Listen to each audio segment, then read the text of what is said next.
Time to send this to the loyal fan base. Dun, dun, dun, dun, dun. Now I'm telling you, Astral and Peyton are gonna get a laugh out of one of the characters' name in this. They're gonna get a laugh out of the character's name here.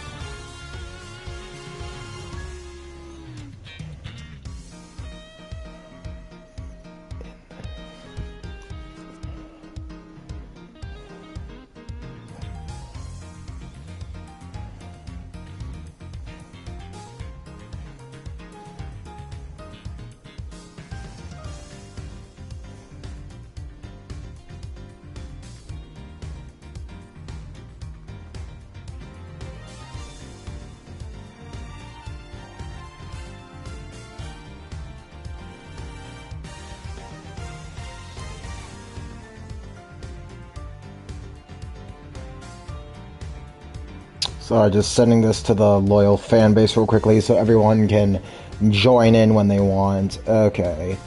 I believe... yeah, so I've sent it there, I've sent it there.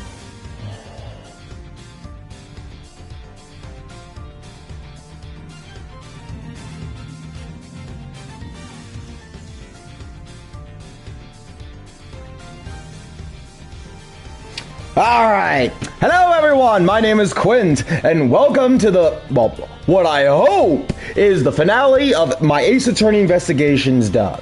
We're gonna be doing, in my opinion, a pretty underrated case. Like, I know that Ace Attorney Investigations 1 is, how do I say it?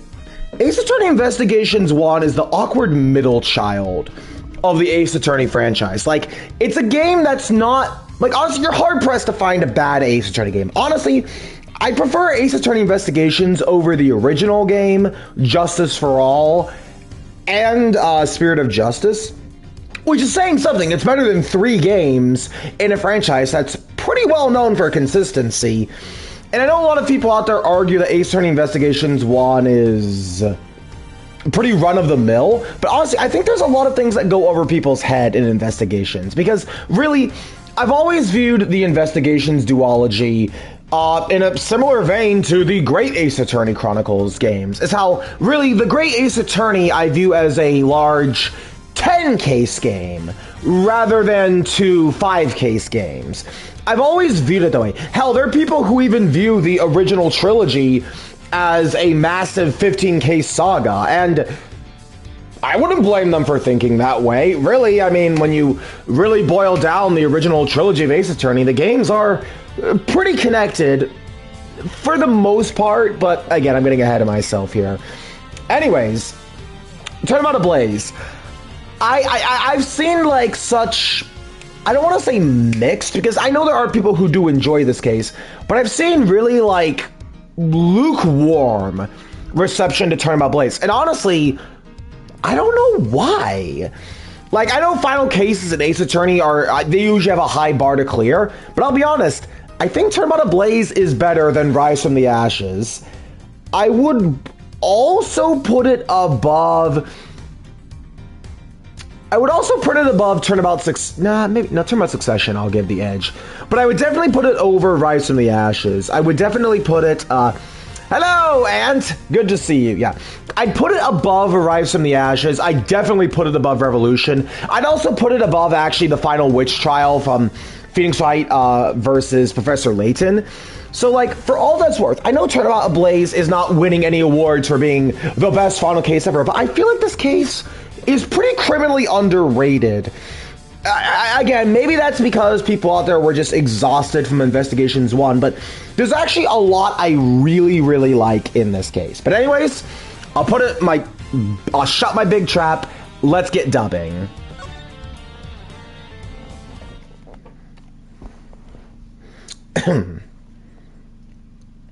Episode 5, Turnabout Ablaze. 2 cards.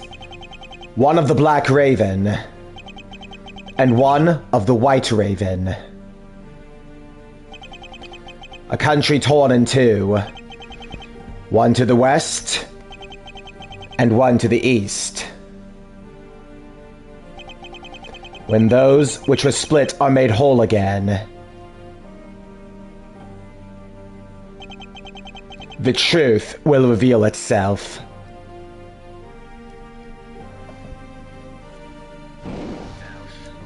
Audio's good. Alright, just checking. It's the Yatagarasu! The Yatagarasu's here!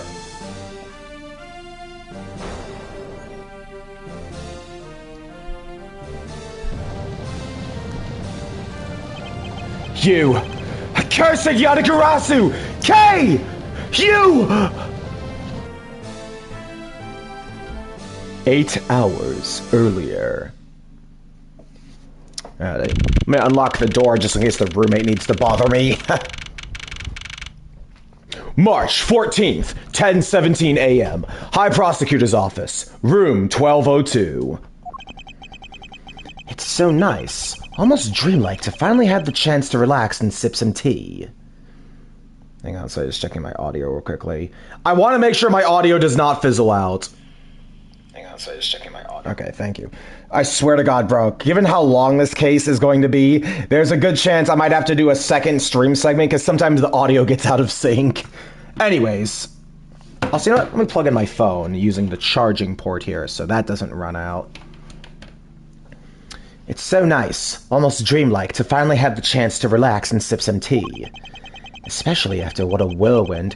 Something wrong with my Ace Attorney game? Crazy? Oh gee guys, a murder has happened! Who could have seen that one coming? Anyways.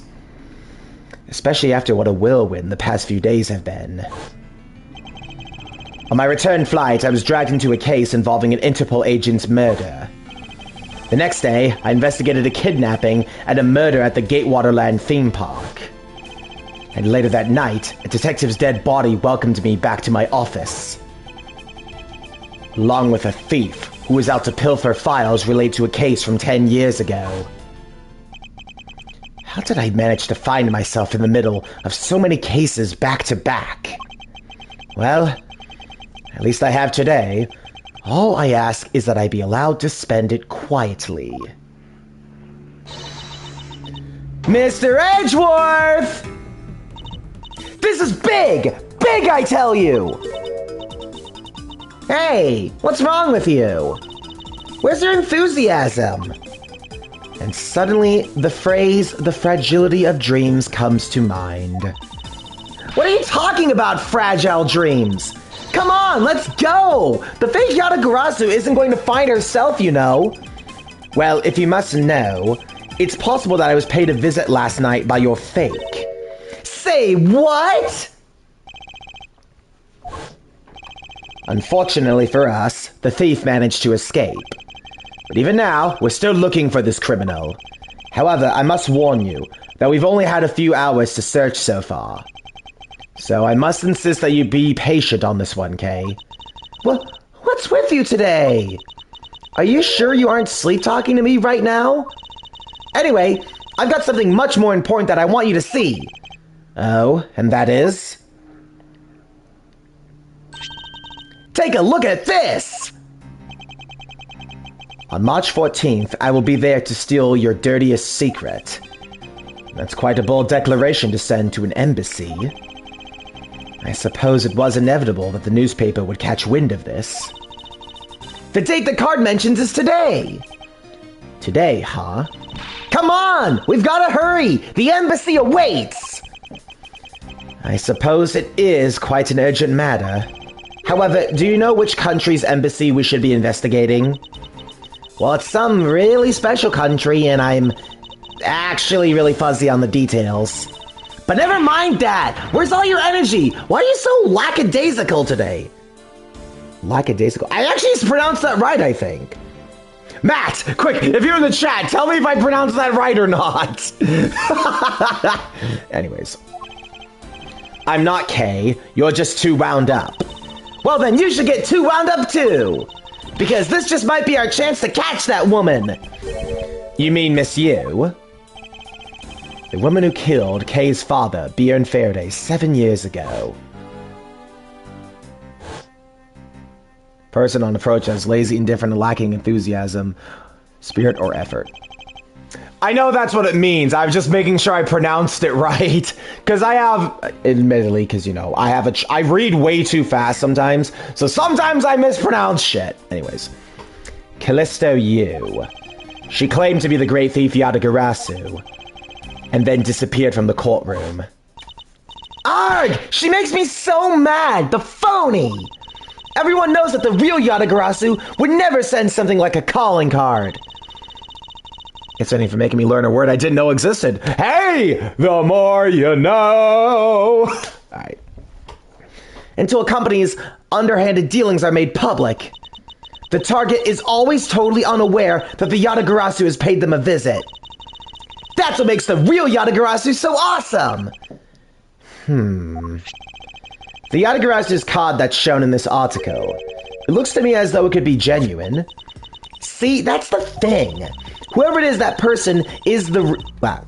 See, there I go messing up my words because I'm reading too fast. Whoever it is, that person isn't the real deal, but has knowledge of the Yatagarasu.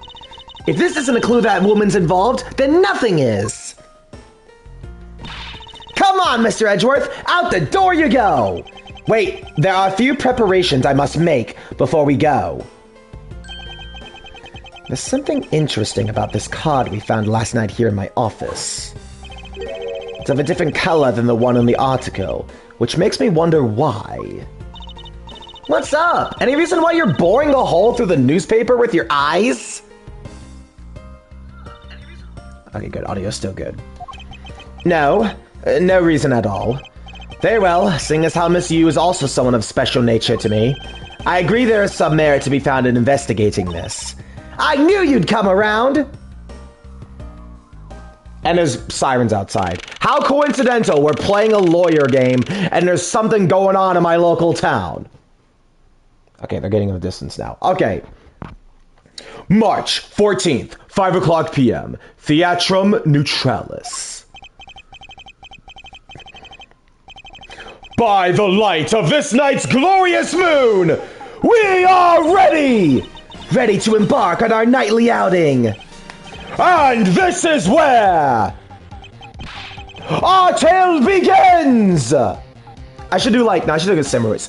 This is where our tale begins! I can do a more samurai voice. Anyways. What a coincidence. Who would have thought that the Steel Samurai stage show would be held at such an elegant theater inside a foreign embassy. For glory! Actually, I said for glory when I first fought Radagon in Elden Ring. I have a video that's called So Basically This Was My First Attempt. And it's one of the silliest things that happened to me in Elden Ring. Anyways. Who would ever be held at such an elegant theater inside a foreign embassy? Yeah! The climax was really awesome! Steel Samurai! Sushi Slash! I got chills down my spine when he pulled that move out! I suppose it really is more impactful to watch a show in person than on television. I have to say, though, this embassy is set up kind of funny. I mean, they have two countries sharing the same building. Well, as you said yourself, this place and the countries it houses are very special. Even this theater is special in that it's a neutral zone shared by the two countries. So let me get this straight. The Steel Samurai show just now being sponsored by one of the two countries. The one that's called the Kingdom of Alabast, right? Yes, it would appear that the Steel Samurai is a very popular... I need to slow down. Also got a zit here, sorry. Yes, it would appear that the Steel Samurai is very popular in that country as well. Seems that way. But you know who I'm really into? The Jammin' Ninja! The Republic of Babel is sponsoring a Jammin' Ninja stage show. That's something for fangirls like me. We've totally got to see that too, Mr. Edgeworth. The Jammin' Ninja show is gonna kick the Steel Samurai show's rear end. You know, ever since I first met this girl, I've always had this inkling that what she really wants to be is not a thief, but rather a ninja. So anyway, about today's event, what's it called again? The Kingdom of Alabast versus the Republic... Slow down! I need to fucking slow down my reading. The Kingdom of Alabast versus the Republic of Babel, Goodwill Jubilee. Almost made a Splatoon joke. The small European countries of the Kingdom of Alabast and the Republic of Babel. These two countries used to be a single entity that was abundant with nature, and it was called the Principality of Cadofia. Is everything alright, Mr. Edgeworth? Yes, I'm alright. Moving on. After a period of civil unrest, the country split into two, though signs of their past remain. For example, their flags preserve the flower and butterfly motifs to this day. Cadofia, huh? The KG-8 incident, and what was referred to as the second KG-8 incident, in which an embassy staff member was murdered. Both of these cases were related to the Principality of Cadofia. In the 7 years that have passed, the country may have split into two. However, the Yatagarasu still sent a calling card here. What could it all mean? Mr. Edgeworth, I know you're thinking about something. Oh, excuse me. What were we talking about again? If you could please stop spacing out on me. Anyway, we were talking about Alabast versus Babel Goodwill Jubilee. The two countries have had pretty bad relationship with each other, but supposedly they've been trying really hard to make up recently. That's why I decided to hold this event. If that's the case, then why the verses? Also, both countries claim to own the real Primaduck statue, a national treasure to both. They're planning to have them publicly evaluated today to see which one's the real deal. Okay, need I remind you to take care and not succumb to your thieving desires? Well, when it comes to treasure, I can't help myself. You know that. She better be saying that in jest. Hey, I can read your body language, you know, and you've got it all wrong. Look, I'm here to do some investigating. Investigating, I tell you. I know. And although we don't know if the Yatagarasu will really make an appearance, I suppose we still should spend some time examining this place. Okay. Now, just for the sake of making sure the stream does not go on for 8 million years, I am going to be using a guide. Again, this is called Quint Dubs, so... yeah, anyways, investigations, facts... That being said, I really think that more people gotta give Turnabout Ablaze some credit. Look, it's not anyone's favorite case in the franchise by a long shot, but really, I think this case really does a lot right. Especially for just ending, you know, like, the first game. Alright, so he's on the table on the left. There are pamphlets about the two embassies here on this table. It still looks weird to me. The country split into two a few years back, and they've shared the building and its grounds 50-50 ever since. Oh? I guess it's because they don't have the money to build two separate ones, huh? I should think that's not the reason why, Kay. I suppose I'll just help myself to one of these.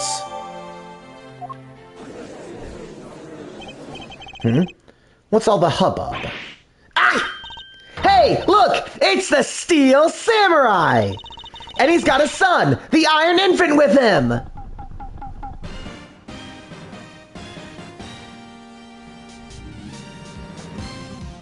Oh boy. May I speak with you for a second? It's the Steel Samurai. Mr. Edgeworth, what are you glaring at him for? Iron Infant.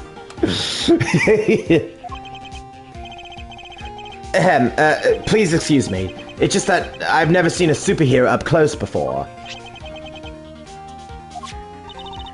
Looks like he's written something down for you. To Edgeworth, from Steel Samurai Daddy, married man of Neo Old Tokyo. Wow, an autograph! Pretty cool that you got one, huh, Mr. Edgeworth?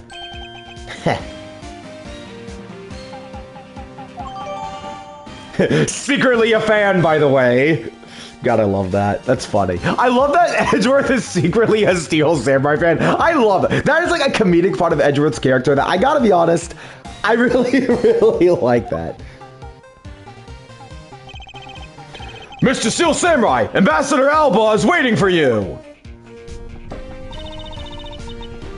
And now the Steel Samurai will proceed to enter the Kingdom of Alabas to shake the... Oh, the Steel Samurai isn't only here for the two countries tonight, but rather can be the thought of as a goodwill of ambassador from our own country as well. Okay, I'll have to history that. There he goes, off to spread goodwill to the world. Anyways, let me read that again, because I kind of got... Anyways... And now, the Steel Samurai will proceed to enter the Kingdom of Alabas to shake the hand of the ambassador. The Steel Samurai isn't only here for the two countries tonight, but rather to be a thought of goodwill... Why do I mess up everything I talk about? But rather can be thought of as a goodwill ambassador from our own country as well. There he goes, off to spread goodwill to the world. He really does seem like a goodwill ambassador, doesn't he? Okay, we're shooting the next segment now. Cue camera! In just a few seconds, the Gem and Ninja stage show is set to begin. After the show, the Gem and Ninja will enter the Republic of Babel. He is set to meet with the Ambassador of Babel at that time. Ah! The Gem and Ninja show's about to start! We've got to get back to our seats! Regrettably, I don't have much of an interest in ninjas. Well, this show will change your mind. Come on, we have to hurry. If we miss even a second of Gem and Ninja's awesome playing, I'll never forgive you.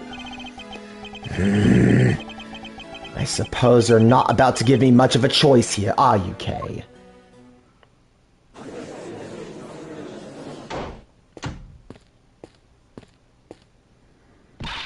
Ah! I can listen to that A Ninja Marked for Death's lullaby song all day! His superb playing and that sad melody really brought a tear to my eye. And his heart-wrenching voice, now that's the Gem and Ninja's greatest weapon! Ah! Those pieces of Gem and Ninja merchandise over there! I've gotta have them! Especially want the hair sticks they're selling exclusively at these shows.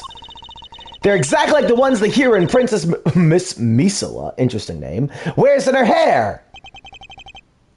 Anyway, hold it right there, Mr. Edgeworth. Yes? You're thinking of going home, aren't you? Well, it doesn't seem likely that the Yatagarasu will be making an appearance tonight. Most likely it was simply a prank. No way! I just know the Yatagarasu will show. Back to attorney, yep. No, Peyton. You are going to get a laugh out of one of the characters. You will know their name the second you see it, but you're going to get a laugh. But I thought you said that the Yatagarasu doesn't send calling cards. Yeah, I did, but... I figured from the very beginning that this would wind up being a wild goose chase. But that card she sent was a genuine fake calling card. A genuine fake? Well... how can I word this? The Yatagarasu's mark that's on that calling card is the same as my mark. Get it now? We've got a problem! The Yatagarasu's been spotted in Alabast! What? You hear that, Miss Edgeworth? Ha! So you finally decided to show yourself, you phony!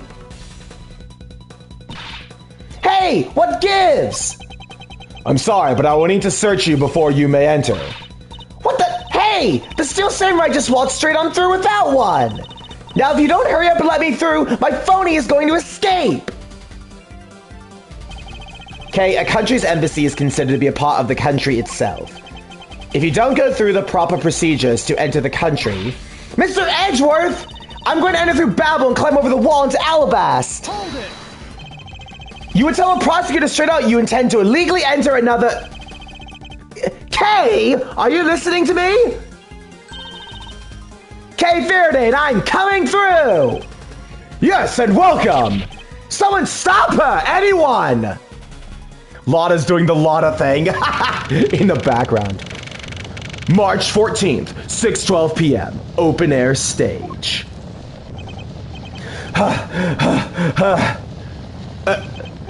Kay, where are you? Don't tell me you really did find some way over this fence. Ah! Fire! This is too big for us to handle! Looks like the Yatagarasu came to Babel too!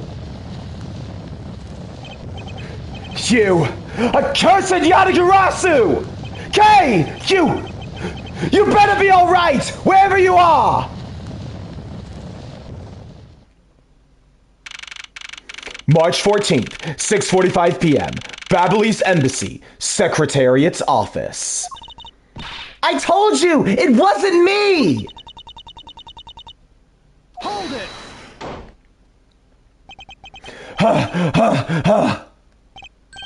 Kay, are you alright? How did 20 minutes turn into 8 hours? Actually, wait. I didn't realize that in the timestamp, Anthony. I guess maybe it took 8 hours to put out the fire, I guess. I don't know. Anyways. Kay, are you alright? Do I look alright to you? Now can you do something about this woman? Mr. Edgeworth! Detective Gumshoe, what is the meaning of this? Well, sir, it's this.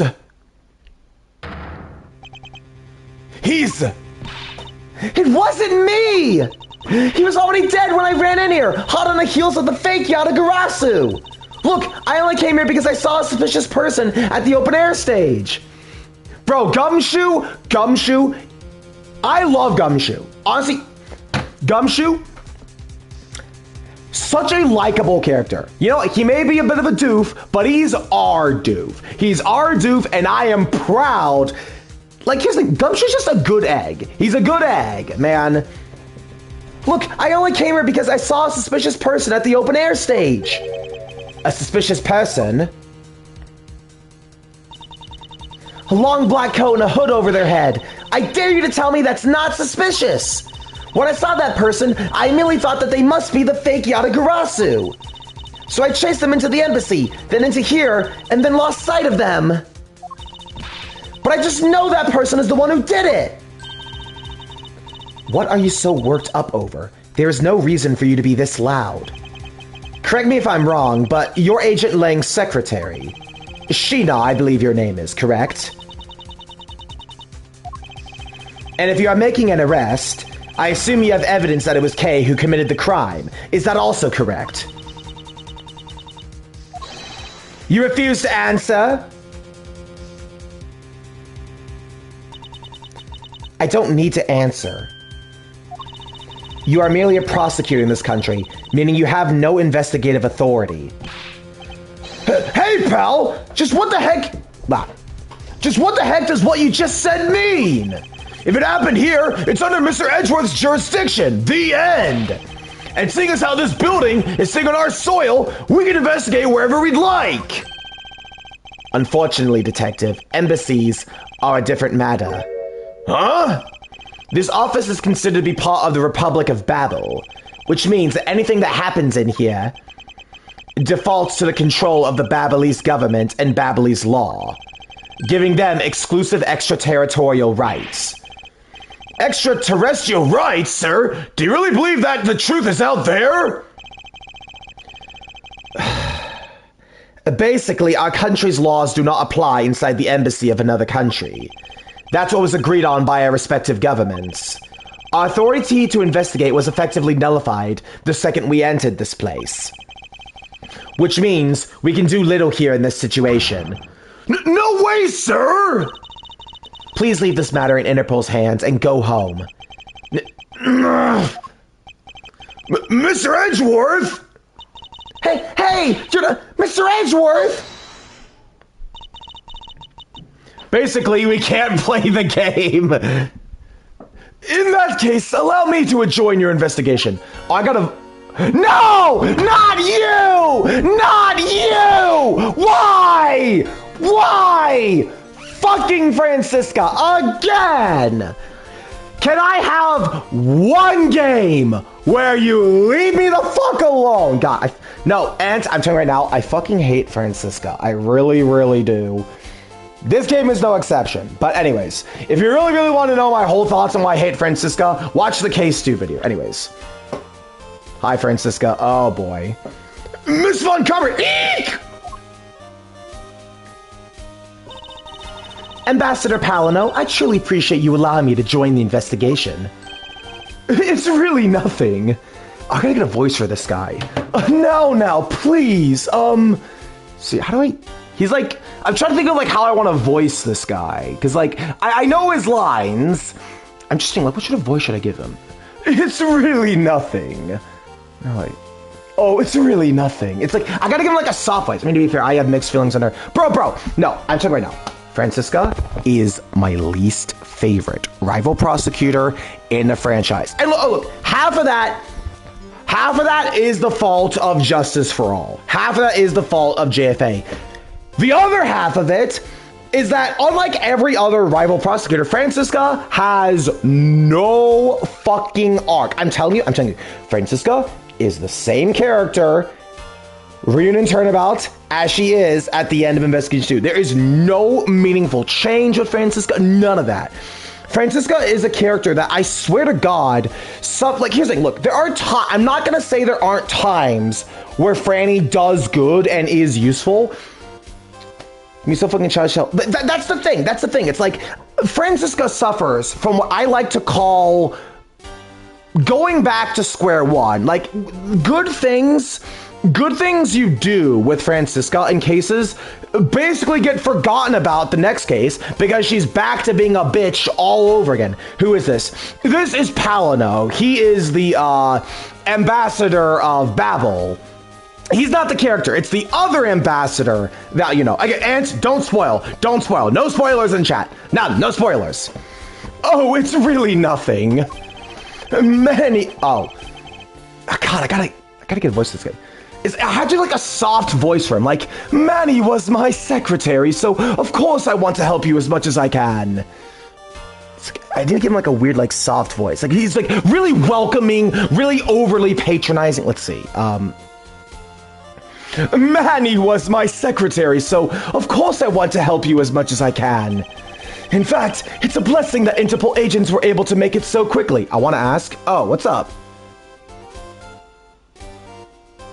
Ask away.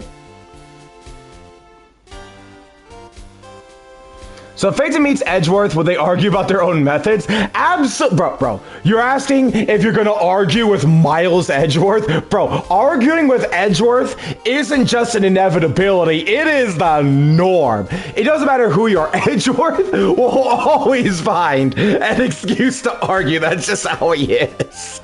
Anyways. In fact, it's a blessing that Interpol agents were able to make it so quickly. Francisca. Well, I never imagined that I'd meet you here of all places. I'm talking about the methods they do. Well, yeah, they would. I mean, to be fair, we're comparing Fantasy Guild Adventurer to District Prosecutor, turned Chief Prosecutor by the time you get to Dual Destinies. But that's getting ahead of myself here. Well, I never imagined I'd meet you here of all places. This is an embassy, meaning that you have no authority to conduct... Already? What is it? Ambassador Palino. And you are? I'm Miles Edgeworth, public prosecutor. I ask that you please allow me to investigate this case as Miss Von Karma's assistant. Assistant? Miles, what the heck do you think you're... Please, I implore you, Ambassador Palino. Very well. I'll be counting on the two of you, Miss Von Karma and Mr. Edgeworth. What did you mean by you'll be Miss Von Karma's assistant? I don't exactly have a choice, do I, detective? If I don't become Francisca's assistant, I can't participate in this investigation. There you go again, running at the mouth with that aloof expression on your face. Francisca, please. I don't know what you're planning quite yet. But at least I do know one thing, that you're now my subordinate. Just remember that my whip is always ready to wake you, should you have a brain lapse. Of course, I'll keep that in mind. If you're done playing games... Right, let's begin the investigation. Ablaze Embassy, Secretariat's office. Begin investigation! By the way, Detective, I suppose it's a bit late to be asking, but why are you here? Well, better late than never, I guess, sir. Yay, we can play the game! I was placed on guard duty for the Ablaze Embassy today. Why are police guarding an embassy? Well, on account of the card they got from the Yatagarasu, they called us up and asked for our help, sir. Oh, and because we've been searching for the Yatagarasu these past 7 years. It was more or less mutually beneficial arrangement, if you ask me. Except for how mutually unbeneficial this has all turned out to be, I suppose. Looks like you failed to competently perform your guard duty yet again. Arrgh! Look forward to your next salary negotiation, although it's out of my hands. Edgeworth! He did his best! No, fuck you. Fuck you, Edgeworth! Bro, he did his best! But sir, if it gets cut anymore, I won't even be able to buy instant noodles anymore! Man, poor Gumshoe. Surprised he actually puts up with this. Okay, so I gotta go back to the guide now so I can keep this moving. Okay, begin investigation, examine the dead body. So our victim was the Secretariat. I need to like, I'm used to Secretariat. Okay. So our victim was the Secretariat of this embassy, I take it. Manny Cochin. I heard that he was an admirable person. Very admirable. The cause of death is a stab to the base of his neck. He was lax in watching his back. We were fortunate the fire missed our victim's body for the most part. If the fire had burned a bit longer, it would have made identifying him a hassle. So Mr. Cochin was stabbed to death in the middle of a raging fire. What in the world happened inside of this room? Okay. I won't rest until I've inspected every suspicious-looking nook and cranny. So first things first, we examine... the knife. Is this knife the murder weapon? Some preliminary testing has been conducted. According to the results, the blood on that matches the victim's blood. The blade shape was also found to be consistent with the stab wound. I suppose that means this... excuse me, sorry about that. I suppose this means that we know that the crime was committed with this knife. This knife's got some really fancy ornamentation going on, huh, sir? That thing practically screams artsy at me, too. Although, it's also covered in blood, just like the last thing I said was artsy. But the handle is pristine. There's not a single drop of blood on it. Anyways. But the handle is pristine. There's not a single drop of blood on it. Speaking of the handle, I believe it has a butterfly motif. It's very beautiful. Okay, next we do... The pocket is right. There appears to be something in his pocket. This key! It can't be! Is this the Yatagarasu's key that was stolen 7 years ago? What? But that's... Huh? 7 years... Oh! You mean that case where I was framed, sir? Yes, it's a piece of evidence that stole the life of Kay's father 7 years ago. Which was then stolen by Callisto Yu. What? Mr. Faraday was killed with this key, sir? I thought he was killed with a knife. Eek! Scruffy! At the very least, try to remember the details of crimes you were a suspect in. Francisca, as you will recall, Detective Gumshoe was not present when Miss Yu made her escape. Plus, even among law enforcement, only a few knew of this key's existence. I doubt that a new rookie at the time would have been made privy to such knowledge. I feel like the victim right now. All trampled on, sir! I suppose I'll just have to fill you in now. The secret to this key is...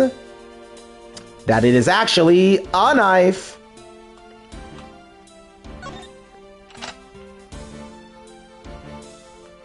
lag? Holy shit, that was some lag. Oh-ho! Well, that's amazing, sir! It's like some kind of magic trick!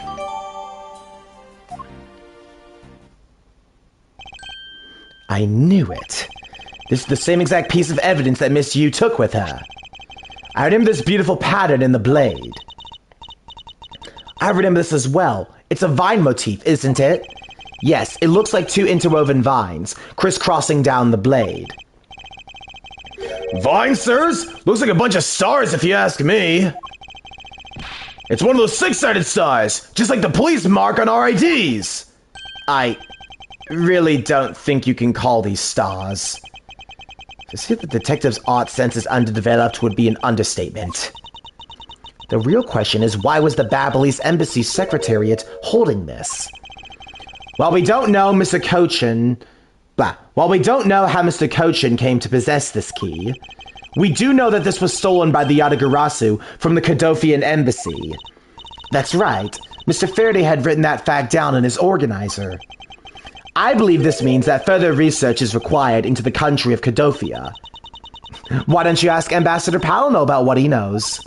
Supposedly, he was a candidate to be the next Kodofian ambassador once long ago. He should be able to answer any specific questions you may have. Okay, hang on a minute.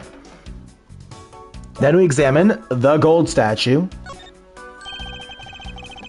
Because this is a natural treasure, can I ask that you please not touch it? I'm afraid the only ones allowed to touch it are myself and the Secretariat. But there's a possibility that it's related to the murder, wouldn't you agree? Hey, Mr. Edgeworth, why don't we just give it up for now? We can force them to let us investigate it later when we find some solid proof. I suppose I don't have a choice here. This must be one of the Primaduck statues Kay was talking about earlier. Is it just me, or does this man look like a steel samurai? They could be twins. Okay, then we got the blades on the wall. Ah, this freaking chandelier on the ground. Mr. Edgeworth, there's still something on this display rack, sir! Knives, huh? Although the blades are all that remain of them, unfortunately. I guess the handles got burned off by the fire. Ah, so even the knives fell victim to the fire. Ambassador Palino, are these knives yours? Why, yes, they are. They are a special set of ornamental knives featuring the national symbol of Babel. These butterfly-themed knives, along with Alabast's own set of knives, are comprised of 3 knives each. But I can't believe the Babelese ones have been reduced to this state. Ornamental knives, huh? There's a small release on the tang of this blade. Ambassador Palino, what is this notch here for? Oh, that! It's a feature on these knives where you can freely exchange the handles on them. So that we can change how they look to fit the situation, of course. I see. So the knives are constructed so the handles could be easily removed. Okay, and then we examine, after the knife rack, we examine golden printed wall, has a design. Hey, it's another butterfly! I believe this is the symbol of the Republic of Babel. A drawing this big on the wall of an embassy.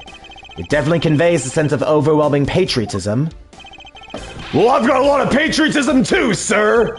The reason I became a cop in the first place was because I wanted to protect our country! You may want to, Detective, however, I've yet to see the fruits of your desire. You don't have to be so blunt about it, sir! Man, poor Gumshoe. Bro can't get a break. Okay, then, logic. Motif handle with butterfly babble. Doot! The design on the knife's handle. It greatly resembles the special Babelese species of butterfly. It does, doesn't it? Plus, it says right here. This knife is the property of the Republic of Babel. Perhaps this means that the knife used in the crime was found right in this room. Okay, next we examine... Oh, we have to talk to Francisca, okay. Franny. Miles Edgeworth. What is it? Let me tell you something. You are currently my subordinate. And if you wish to convince everyone else of that, you will speak to me with respect. What's with the giddy glint in her eyes? I don't think that will really be necessary, Francisca. Oh, really? Well, it doesn't matter. It doesn't change the fact that you are still under me. I thought Francisca was flying around the world in pursuit of the smuggling case. So then why is she here at this embassy? One second, gotta get some water really quickly.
Okay, I'm back. Sorry about that. I gotta make sure I take frequent drink and snack breaks so my voice remains intact. You wrote in DMs. Gotcha. I'll check that out when I check that out. Alright, okay, get back to the guide here. Okay, so we're here. Talk about the murder. I was investigating the Albestian embassy when I got wind of this mess. Ah, that's right. The Yatagarasu was due to appear at that embassy as well. Yes, but the difference is that we didn't have a fire over there. Although, there was an incident at the Albastian embassy as well. But I left Agent Lang in charge of that case and came over to the Ablaze embassy. Excuse me. Excuse me.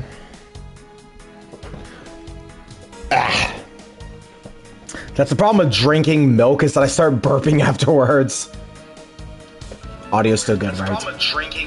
Okay, so audio's good, gotcha. My roommate's vacuuming, and I know sometimes the vacuum messes up the audio for some reason, but that's besides the point. So Agent Lang is here as well, huh? I see you've met. Well, he's in the Albastian embassy acting as a bodyguard for Ambassador Alba. However, he seems to have a different reason for being there. So the suspect in the murder that occurred in this office is a little girl, I see.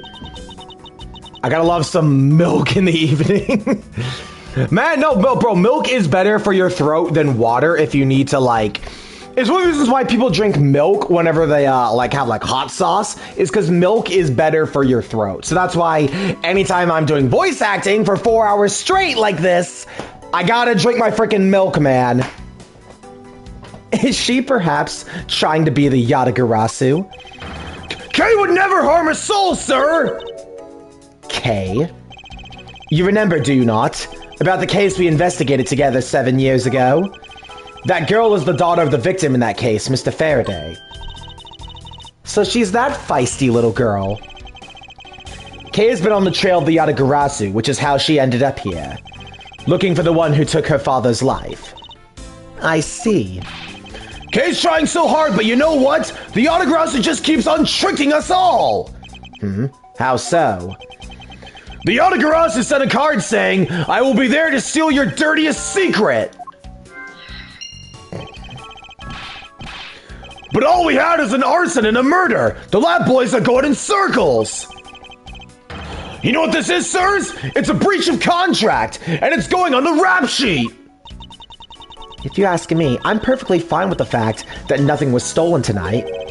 I do wonder, though, if Callisto Yu really is the Yatagarasu. Okay, then... we go back to the guide. Ah, shit, wait, I closed it. No!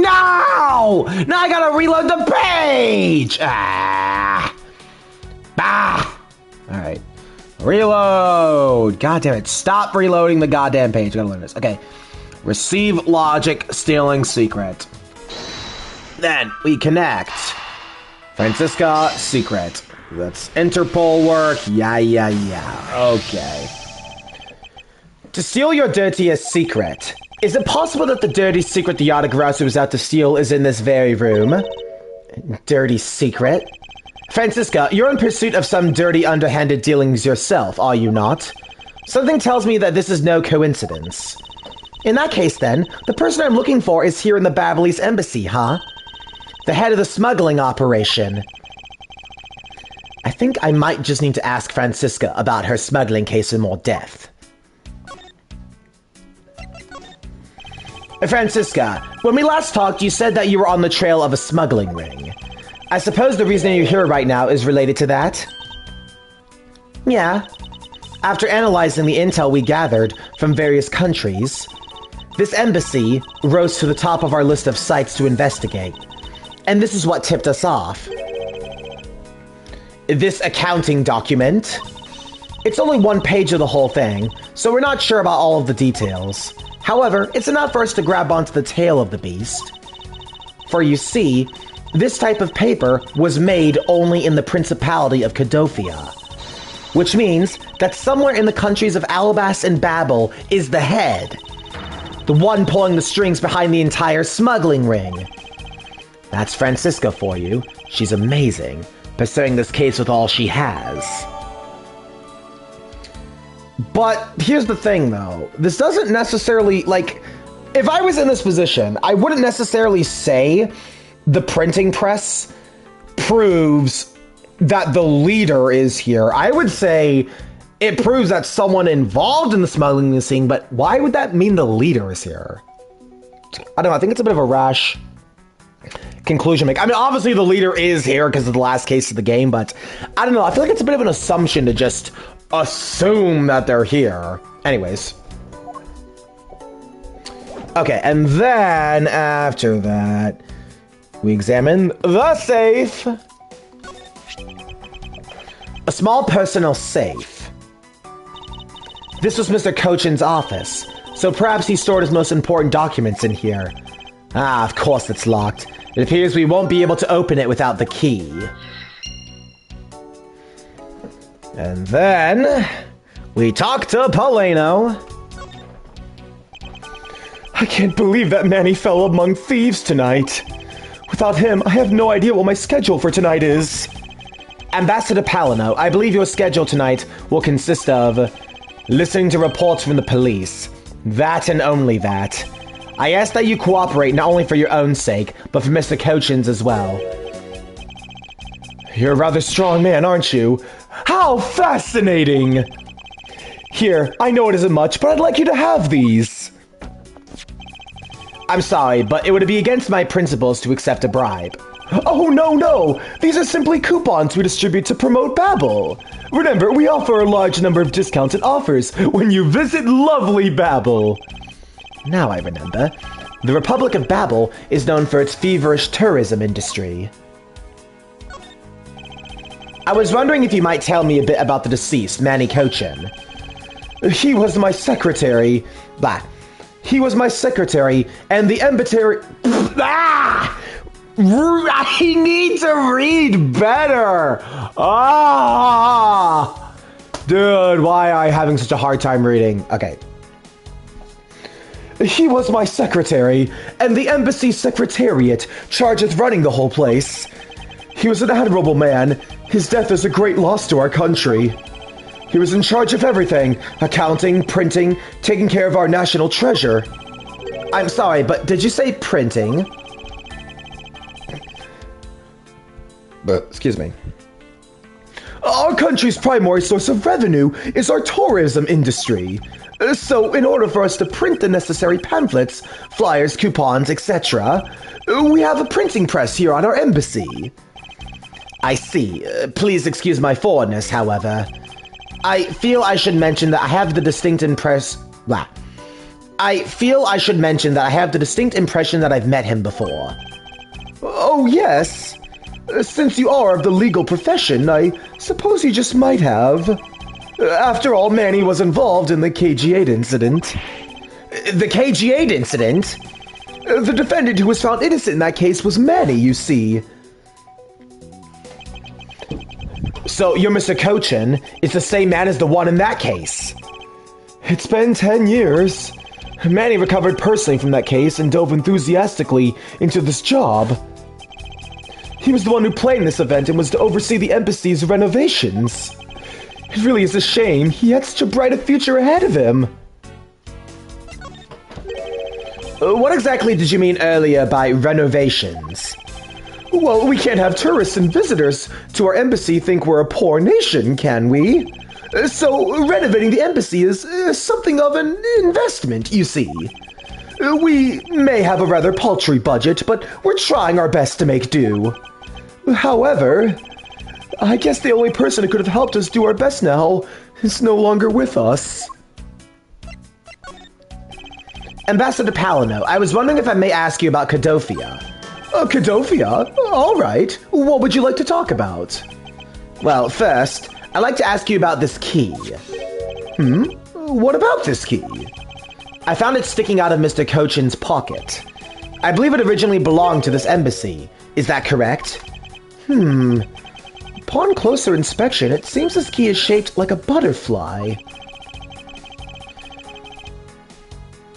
Sorry. The throat. That's not all about this key. It's also capable of changing into a knife. Oh!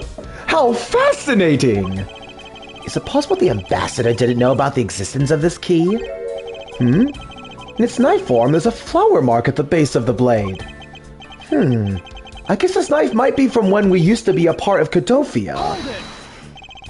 And how did you come to that conclusion? Well, it has both Cadofian's national symbols, the butterfly and the flower. I suppose Manny used this key here at the embassy back when we were still in Cadofia. Ambassador Palino, this key was stolen from the Cadofian embassy 7 years ago.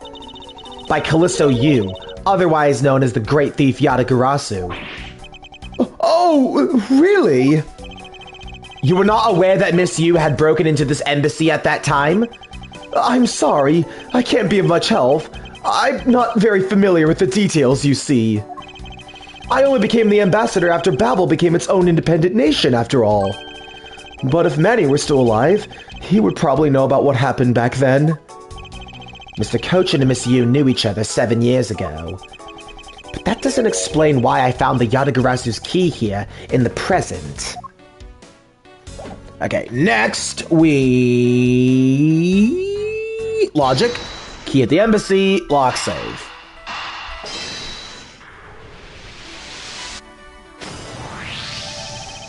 We know for a fact that the Yatagarasu's key was used at this embassy.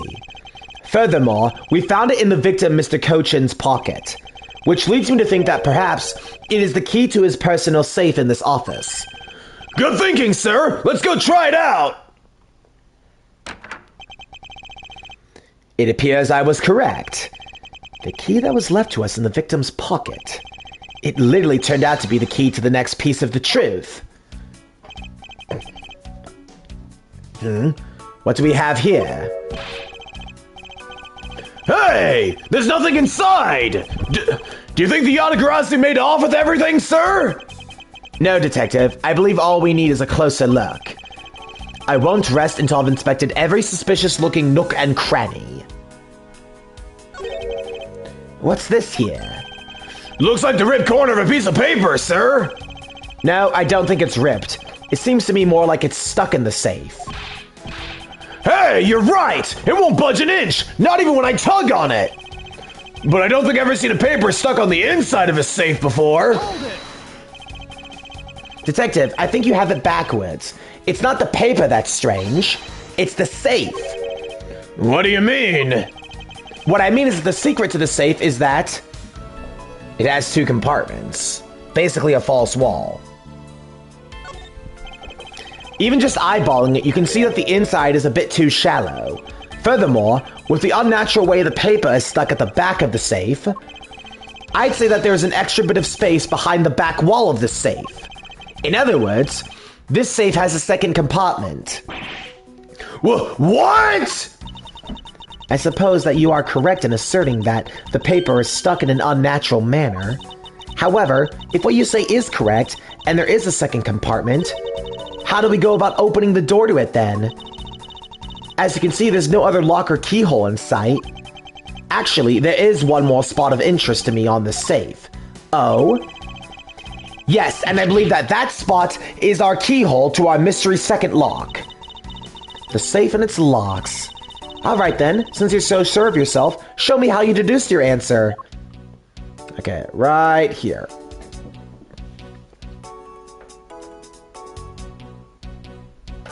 Oh, wait!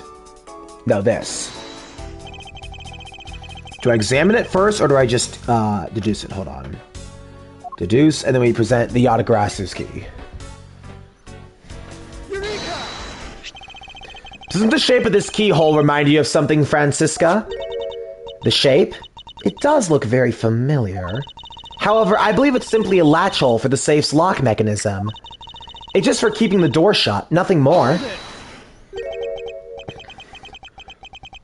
Excuse me. Is that so? The person who used this safe, Mr. Cochin, made sure the safe had 2 compartments in order to hide something. Do you honestly think something like that would allow the keyhole to hit in half? To look so obviously like a keyhole that even the average person could figure it out? You can't be serious! Are you saying that this hole is the keyhole to the hidden compartment of the safe? That's precisely what I'm saying. And I will prove to you right now that the Yatagarasu's key is the key that will open it. The Yatagarasu's key? Miles Edgeworth, this had better be a very bad joke. Sorry, but this is no joke. The Yatagarasu's key is the very key that will open the second compartment of this safe. We know that this key opens the first compartment of the safe, but the keyhole you're talking about is of an entirely different shape than that of the key. Yes, but the knife part of it. Because look, when you look at it vertically, we discovered the trick 7 years ago, and with it, we were able to corner Miss You. But who would have thought that to see this key again after all this time? Again, if you look at it from the vertically, let's go over this again, shall we? The Adegarasu's key was originally made to open Mr. Cochin's safe in the Cadofian embassy. We confirmed that as a fact by opening the door to his safe with it. Now, let's take a look at the back end of the key. Looking at the knife portion head on, what do you see? What are you talking? Oh! It appears that you've come to understand what I'm talking about. When viewed head on, the knife's blade is the exact same I need to slow down. Slide slow. Okay.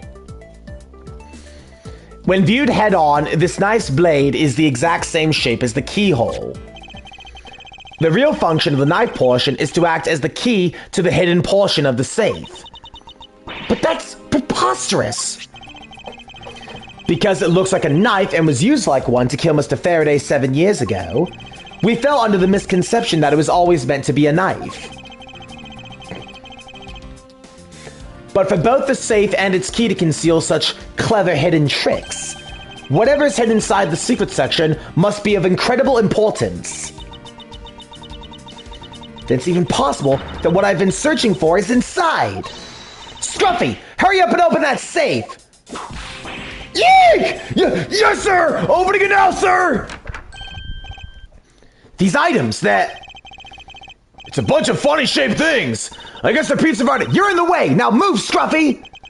I didn't think I was in the way! So let me read Gumshoe's line here. It's a bunch of funny-shaped... Bro, she legit did not need to do that. She didn't! But see, this is why... I fucking hate Franny, dude. Seriously. Why? Okay. It's a bunch of funny shaped things. I guess they're pieces of art, huh, sir? You're moving the way. Okay, anyways, I already said this before. These pieces of art, they're identical to the ones that have been stolen from various countries around the world. I figured as much. These are the treasures of this section the safe was meant to hide from view. I believe a more thorough examination is required. Start with the papers. This was the document that was stuck earlier. I wonder what it's about. Beats me, sir! Why don't we take a look at it first before we give up, detective? Mr. Cochin's name is written here on the last page. I wonder what the significance of this document is. The plate.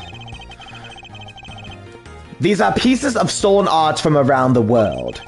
I wonder how much they're worth, especially this one. Eek! Scruffy, don't touch those valuable pieces of art with your filthy hands! Why, do you have any idea what would happen to you if one of them were to break? Is it just me, or did she hit one of the pieces of art just now? Okay, hang on. Then...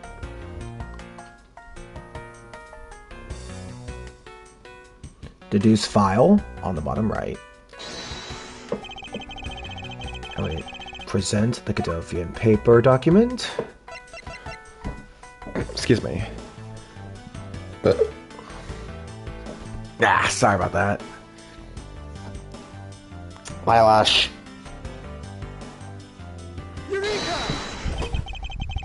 Take a good look at these documents, Francisca. It says there are 3 pages in total, and yet there are only 2 here. Correct. Now take a look at the smuggling activity document in your possession. Tell me, is it not possible that your page was taken from this set of 3? Well, it certainly looks that way. By putting our multi-part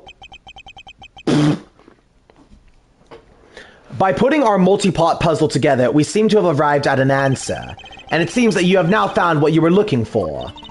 Yes, and with this has become crystal clear that Mr. Cochin himself was responsible for the mass smuggling of Ablaze ink. Ablaze ink?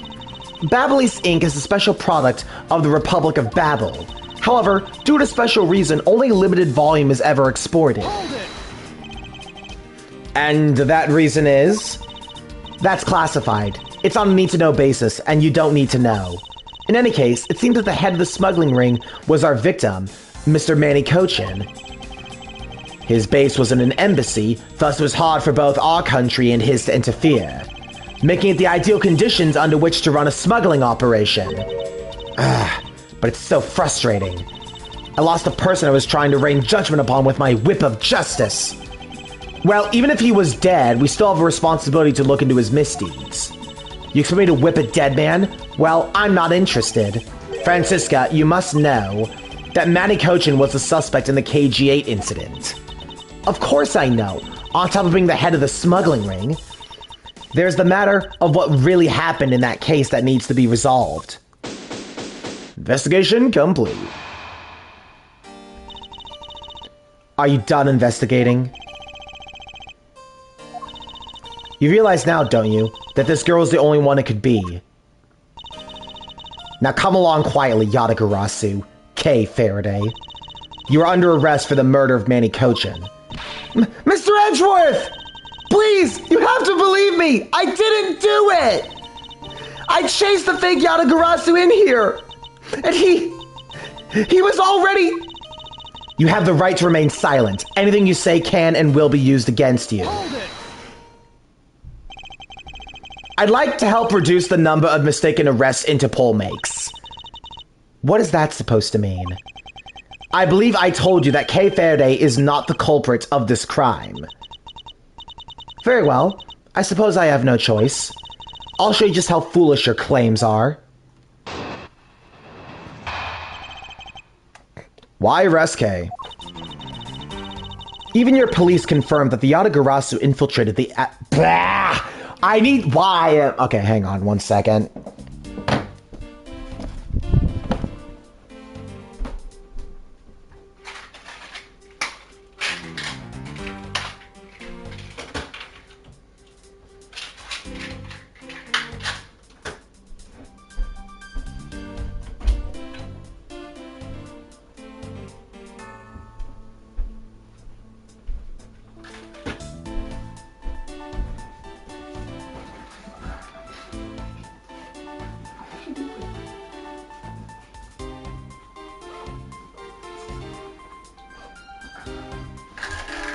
There it is, finally.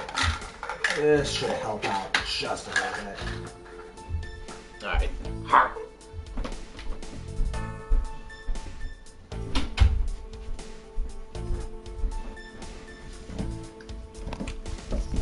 Alright. Chew on this should help me digest a little bit.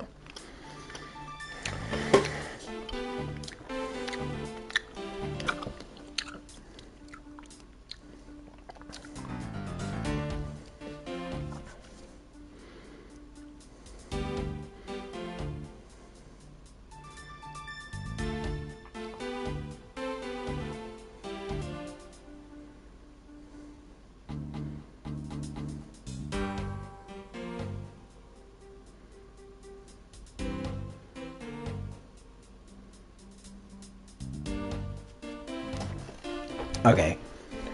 Even your police confirmed that the Yatagarasu infiltrated the Ablaze embassy tonight. Utilizing the confusion caused by the fire, the Yatagarasu snuck into this embassy.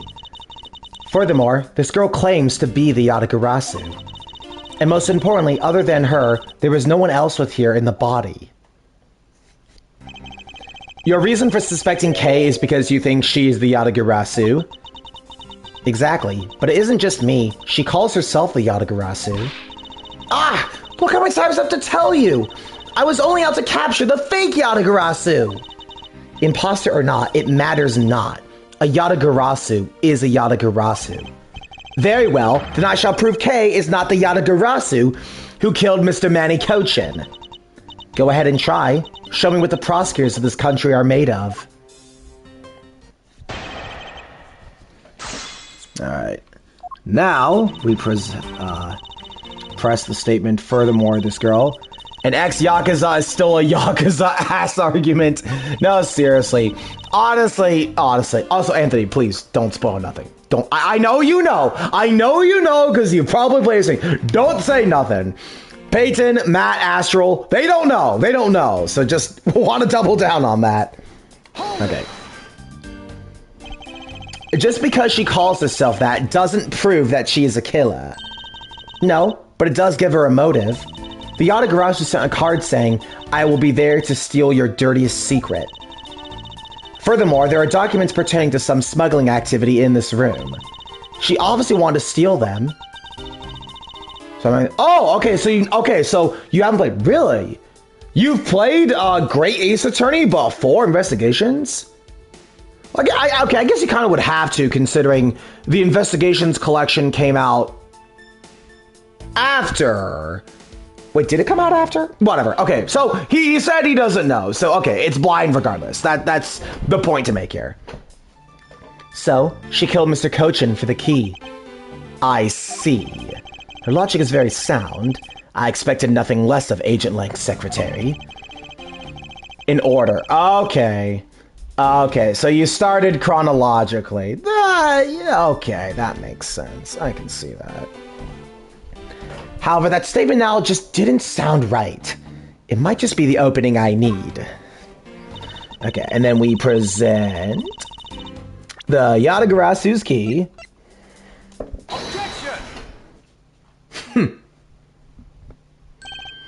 Agent Sheena, I regret to inform you, but there's a flaw in your logic. Oh? Even if you claim that she is the killer and the Yatagarasu, I am certain that securing the smuggling documents is not the motive behind the murder.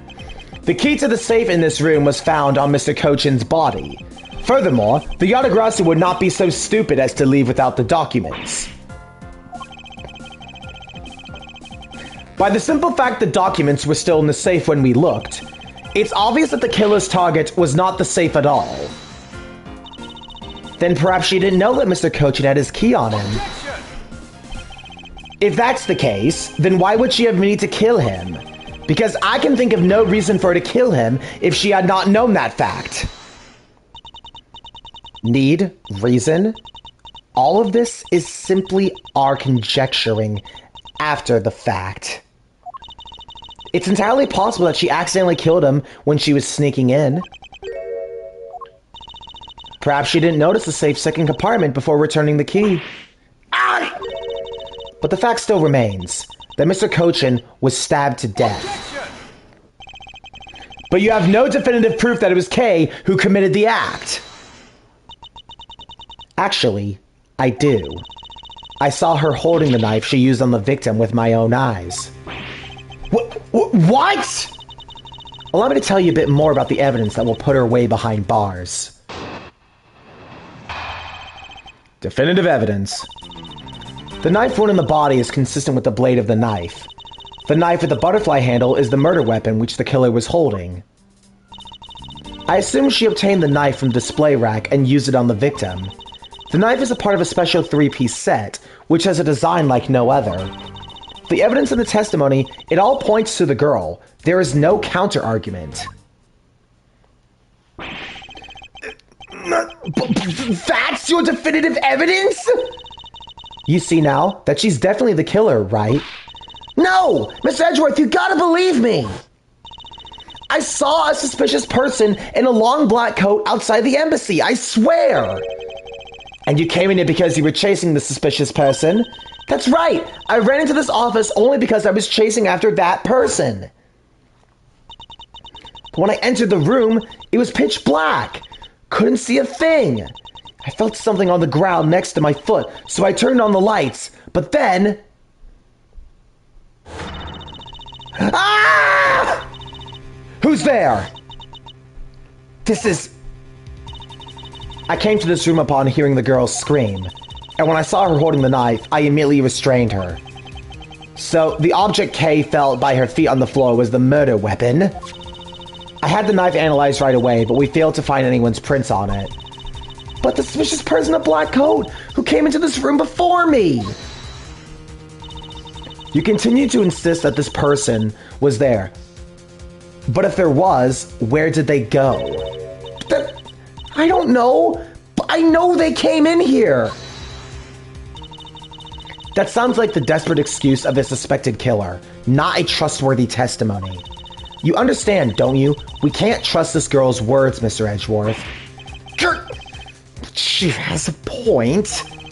Even if Kay's words are the truth, I must show they are with some solid evidence.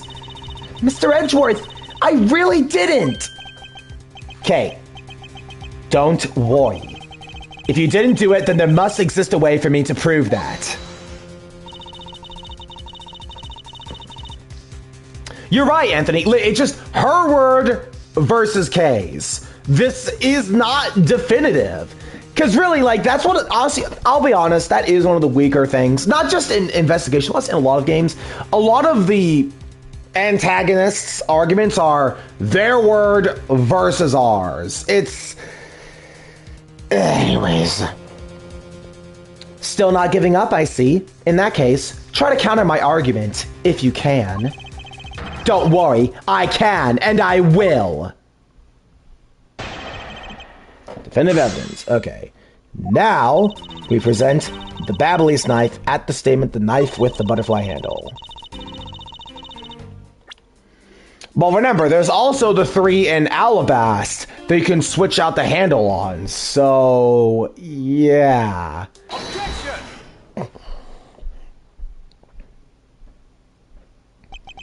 So, the murder weapon was the knife with the butterfly design on it.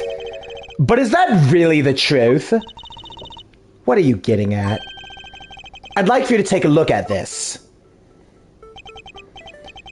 There is blood on the blade, and yet there's not a speck of blood on the handle.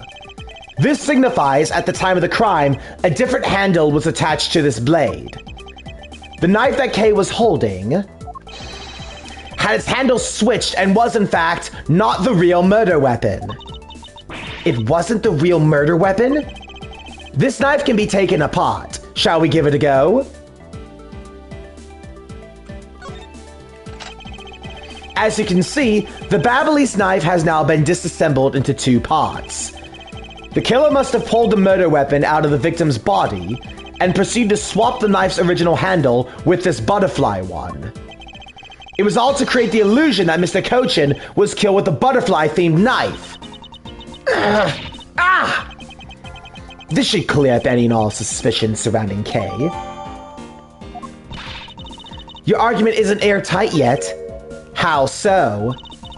It's possible that the girl herself is the one who switched the handles. Don't be ridiculous. For what purpose would she do such a thing? I don't care to know how a criminal thinks. The way they view the world is beyond the comprehension of a normal person like myself. Therefore, I wouldn't put anything past them, no matter how odd it may seem. Heh. The truth is right there in front of you, and this knife will show you the way. You will come to see that Kay is not and could not have been Mr. Cochin's killer. Grasping at straws, by the way. Oh, you think? Because look here, the flower pattern. What is this mark on here? It's the mark of a flower. I assume you know what this means? No, not really. Butterflies rest on flowers all the time and drink their sweet nectar. And so they do. However, would this butterfly really drink the nectar of this flower? The answer is clearly not a chance. Now to prove the relationship between the butterfly and the flower with this. Take that! You can't be serious! It appears that you've made the connection. The flower on this blade is designed after a certain country's national symbol. That's right, the Kingdom of Alabast. In other words, this blade is from one of Alabast's ornamental knives. This part of the knife handle has Babel's national symbol of the butterfly on it. Therefore, it is undeniably Babelese in origin. But as we both know, you can't kill someone with just a knife handle. Incidentally, when exactly did the murder occur again, Agent Sheena? after the fire had been broken out. That's right. Kay entered the Ablaze embassy after the fire had taken place. Furthermore, she had not been to the Alabastian side of the building before then. On top of that, not a single person passed between the two countries during the fire, which means that Kay could not have transported an Alabastian object over here. This makes it impossible for her to be the true killer. Whoop! Way to go, Mr. Edgeworth, sir! What a great victory!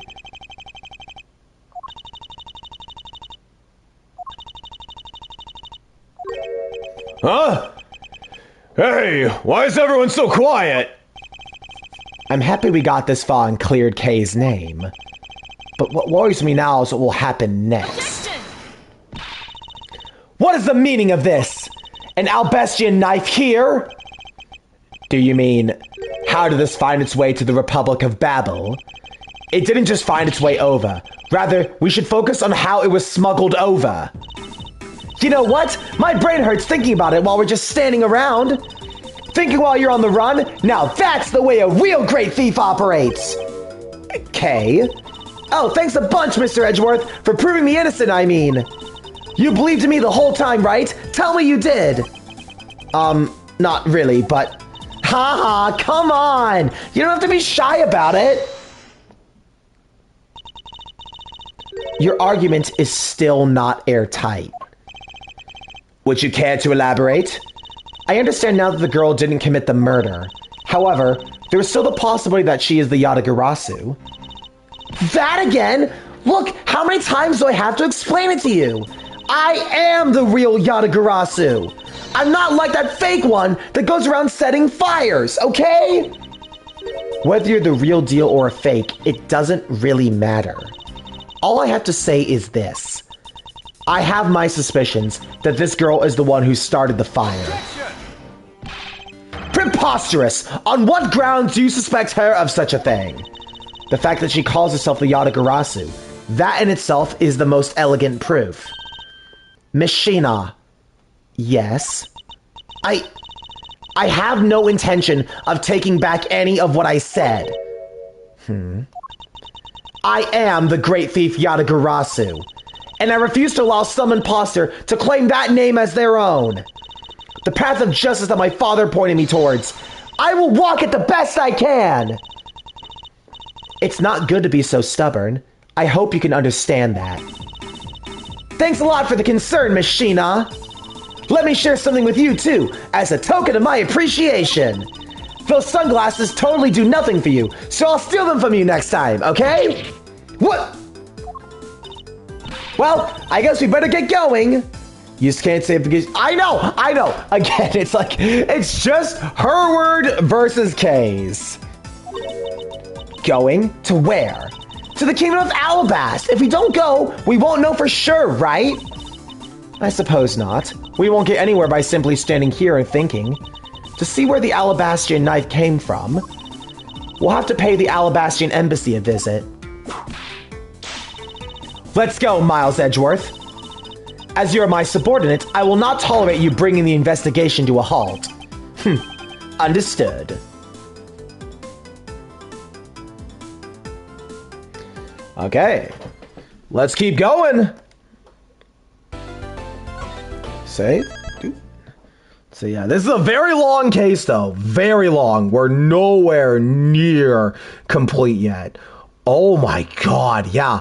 Holy shit! Jesus! Yeah, I really forgot how long this case was. Okay. A bit of development since High Rise Arc. Hold on a minute there! As we're on the messages. Okay, I'll definitely see that in a bit. Hang on, so I go ahead now and... Lang! Got my Lang voice. Count off! 1, 1, 1, 1, 1, 1, 1, 1, 1, 1. 1, 1.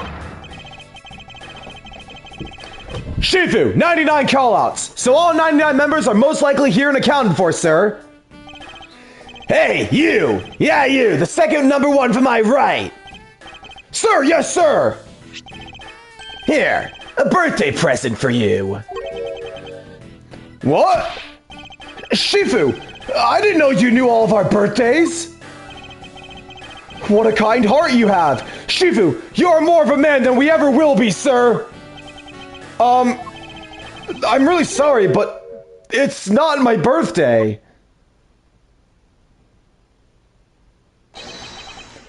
Langzi says, a cub who disrespects others soon feels the disciplinary bite of an elder. That present isn't for you. It's for your younger brother's wife's younger brother. Tell him I said hi, and happy birthday, won't you? Yes, sir! Shifu, I can't believe you remember that much about each of us. Shifu, I'm so moved that I can't stop crying.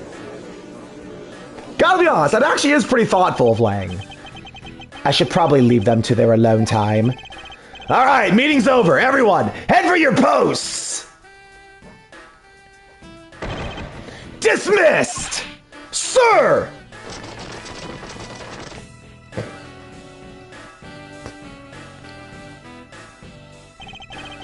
Yo, were you guys there the whole time? I got a call from Sheena and she's already filled me in. Sounds like you're out to get in my way again. I have absolutely no intention of interrupting your investigation. I simply request that you grant me permission to investigate the Albastian embassy. Huh. And what if I say no? Agent Lang, this man is my subordinate. As I've received permission from the ambassador, he is to be extended the same rights. Sorry, sis, but it's not that simple. Albas has the strictest immigration regulations in the world, or didn't you know? Even among my elite men, only about half of them were admitted into the country. Besides, any more cooks in the kitchen, we might spoil the soup, if you get what I mean. How dare you make such assumptions? Don't take this the wrong way, but I thought I was in charge of the Alabastin side, Miss Von Karma. Ugh. Look, try to understand, okay? Things over in Alabas are a bit of a mess right now. What do you mean by a bit of a mess? No one told you? We had an incident in Alabas as well. This is what we call a decision based on the investigation, Mr. Prosecutor. Look, Wolfie, just let us in already.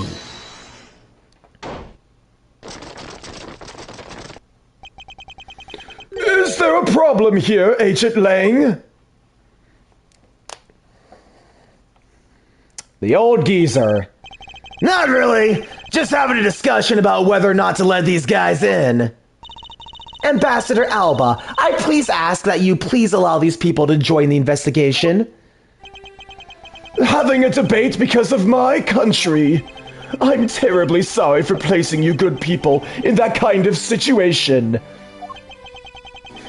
It is because I lacked the strength to govern well. Please, it is nothing of the sort, Ambassador. You weakling, Alba, an old man. I know. I had a feeling you were going to get a laugh at that because of how Alba is an arcade. No, don't worry. This was not the inspiration for Alba. I promise you, this was not the inspiration for him. I've already said before, my inspiration for Alba was Happy and Philo from Fairy Tail and Shield Hero. Funny, though, that this guy is named Quirkus Alba, though. It is kind of a funny coincidence. You weakling Quirkus! Curse your frailty and inability to effect a change in your country! What are you... The thing is, investigations conducted in my country have been under Agent Lang. And it's my judgment that in order to minimize disruption in the investigation, I should leave everything up to Agent Lang. There, you see? Oh, no way!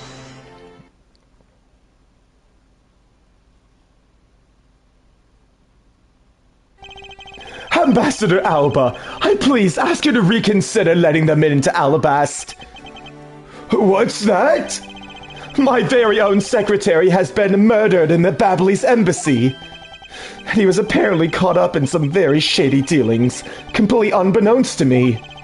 So I ask for your cooperation in our investigation. These aren't much, but I hope they can cover your travel expenses to Babel someday. All right, I get it. Even if you beg Ambassador Alba, I still have to give the final okay anyway. All right, you hear that, Mr. Edgeworth? We're in! Not so fast, my little crow girl. You're still a witness in the Ablaze murder. So I'd like you to please stay in the Republic of Babel for the time being. Detective Gumshoe, please take good care of Carrie for me. Yes, sir! Sounds good to me. The few troublemakers, the better.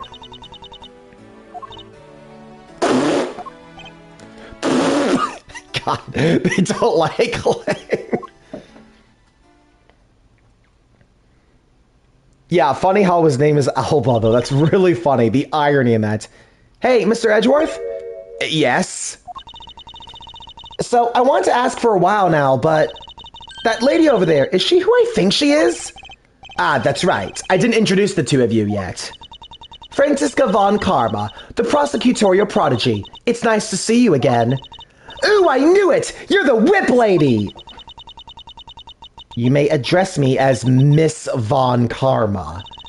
Miss Von Karma, I leave the investigation of Alabas in your hands. Thanks. Rest assured, I will outsmart both the smuggling ring and the Yatagarasu. The smuggling ring, huh? Perhaps I should ask Franziska a bit more about them when I head into Albast. Ah, I mustn't forget to thank Ambassador Palino for all that he's done for me. Alright, so first, we... talk to Franziska. You made so much progress in your investigation in such a short period of time. It's truly amazing. Agent Hicks, whose help I requested, was cut down before he completed his task. There is no room for further failure in my perfect investigation. In spite of that, I believe you were able to obtain some insight into the ring, correct? I swear if she does little to nothing in this case, I will say... I will outsmart... that, my god. Look, I'll give some credit to Franny in this case, because I have played a board. Franny actually does come through in this case. I'll give some credit.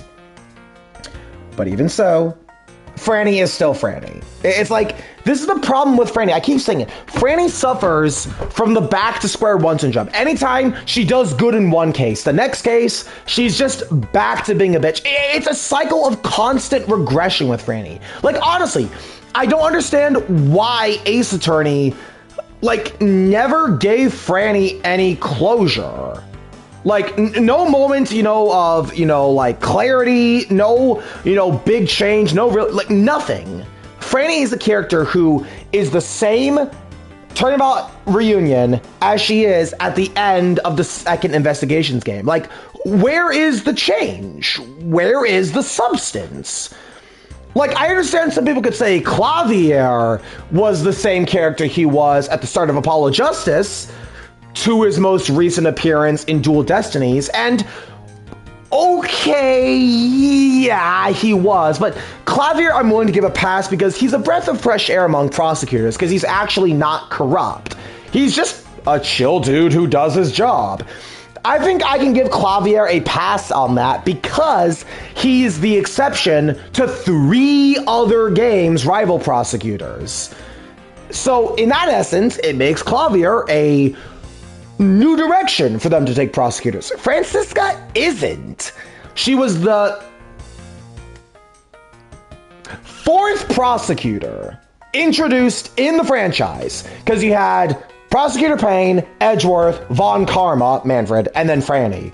And for being the rival prosecutor of Justice for All, let's not even forget, for Farewell My Eternal. Look, honestly, look, I may criticize Justice for All, but Farewell My Turnabout is a masterfully done game. No, honestly, Farewell My Turnabout alone carries Justice for All. It is one of the strongest final cases. And honestly, hot take, I put Farewell My Turnabout above Bridge to the Turnabout. Bridge is good, but Farewell My Turnabout, oh my god, it is masterfully done. Matt and Guard, Edgeworth's return, Maya taken hostage, Shelly the Killer. No, see, there is a reason why Shelly the Killer is the most successful Ace Attorney culprit because he got away with it. Shelly the Killer is the only Ace Attorney culprit who never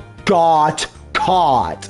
Let that sink in. Even people who ran away, like Callisto Yu or Manfred von Karma, they eventually got caught. Shelly? No, Shelly is still out there. And like, that's what I love about, Farewell and Turnabout. It really saved Justice for All. So, Francisca, you're not even in the case! Yes! Justice for All is 4 cases. Lost Turnabout. Reunion Turnabout, the worst case in the franchise. I'm dying on the hill that Reunion Turnabout is the worst case in the franchise. Turnabout Big Top, another pretty infamous case. I am not as bothered by it, but it's not great. And then Farewell My Turnabout. Franny is around for 2 of those cases. Case 2 and Case 3, both of which are very, very weak. So not only is Franny's case quality bad, her character is bad, her growth is bad. She's basically the same in these games. Like, seriously, what can I say here? Franny is the worst rival prosecutor in the franchise. Look, I know people say, but Nahayuta Sadmati is a bitch and his arc and redemption comes out of nowhere. He's connected to Apollo's convoluted backstory. Blah, blah, blah, blah, blah, blah, blah, blah, blah. Okay, look, Nahayuta is not much better. He's really not. But at least he had a significant change, and Dirk Sadmati is absolutely based. If Dirk Sadmati was not in Turnabout Revolution, I would not have accepted the direction they took Nahayuta. But with Franny, there's none of that. None of that. No clarity, no growth, nothing. Okay, anyways, let's stop ranting and play the goddamn game now. It was nothing. I simply made some deductions based on the smuggled item I was following. You mean the Babyliss ink? But why are there restrictions on the export of Babyliss ink to begin with? That's classified Interpol info. Francisca, as your subordinate, I'm part of your investigation now. Don't you think it would be beneficial if I was well informed as you? Point taken. Very well, I'll fill you in. Recently, we discovered some very well-made counterfeit bills circulating in Zhangfa. Counterfeit bills?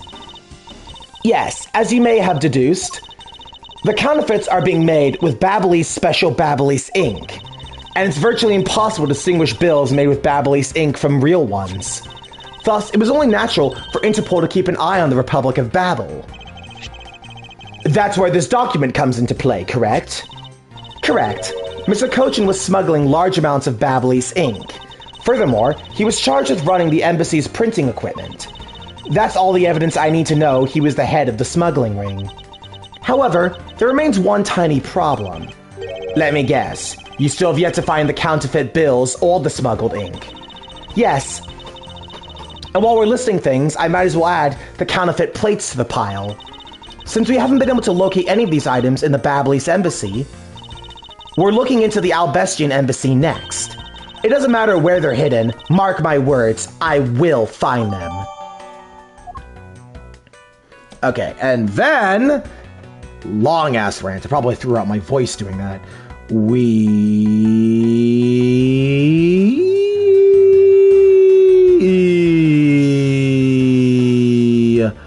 talk to Palino. I don't want to go so long.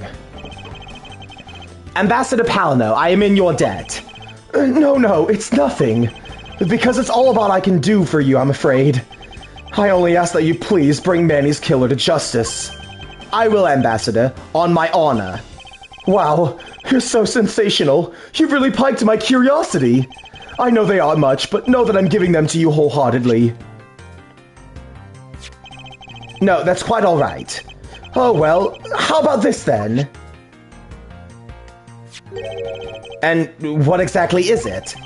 It's fountain pen ink, known as Babyliss ink. It's made exclusively in Babel. So this is Babyliss ink. We make it from Whit crystal. I'm gonna have to slow down saying that. We make it from Whit crystal oil, which is mined through our mineral mines. Please accept this ink. One dip in your fountain pen in this, and you can write for hours in your organizer. How fortunate for me. The ink in my pen just happened to run out. I'll gladly accept your gracious gift. Great! Wonderful! I guarantee you that writing with our ink is an unforgettable experience. And since we don't export it, if you run out, you're always welcome to come and visit our fair nation. Talk about cornering the customer along with the market. Well, shall we get going? What's wrong, Kay? I didn't get permission to enter Alabast, so we're gonna go gather whatever info we can in the Babbly side, okay? Alright, I'm counting on you two. Right, and I'm counting on you and Miss Von Karma to sniff out clues in Alabast. Oh, and Mr. Edgeworth, if you happen to come across my phony, you let me know, okay? If you tell me, I'll rush over straight away no matter where you are. I'll let you know when the time comes. Alright. March 14th, 8:17 p.m. Albastian Embassy, Ambassador's Office.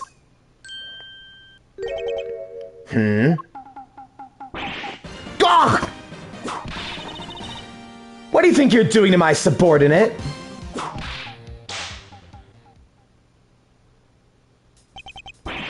You're! Oh god, I gotta get my voice for Larry now. Edgy! Oh, thank the heavens you're here! Yeah, I know, I'm gonna do it like this. I'm in a really, really big pickle, your lordship! The raven had appeared, poof, and then disappeared, swoosh! And though I am the Steel Samurai, my sword, Wow! I'm so confused! I don't know anything means anymore! Who is this fruitcake? I am Larry of the House of Butts, married man of Neo Old Tokyo, milady! Now I remember. This person is one of your friends, isn't he, Miles? Yes, frighteningly enough, he is. Hey! What's up with that answer? Your best bud is in a bind, and you act like it's no big deal? What sort of bind are we talking about here? The suspect kind! I accidentally became a suspect in a murder! I see. That is quite the bind. Not that we're in the least bit surprised. Yes, I pretty much expected this news. From the instant I saw this unlucky face. His name is Larry Butts. I've known him since grade school, and for as long as I've known him, he's been the world's largest source of trouble with a capital T.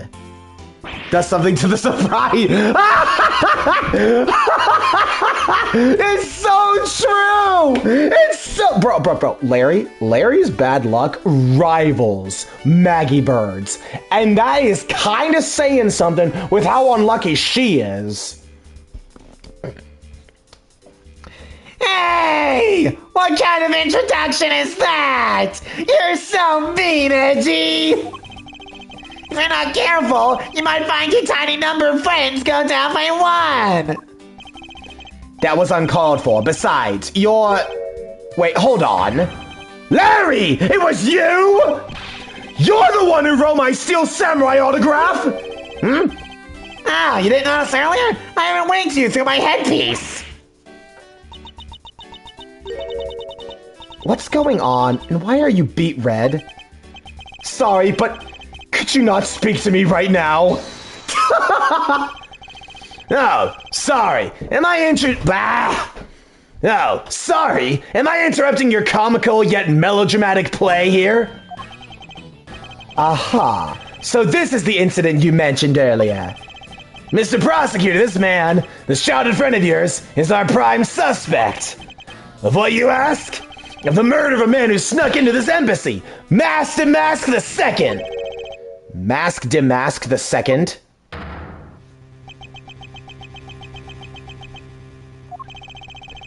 Only Larry could have get himself into another mess as fine as this. But no matter what the facts seem to say, Larry is not the type to commit murder. Still, it's a rather daunting stroke of misfortune I've struck. I have to prove that Larry Butts is innocent of all wrongdoing.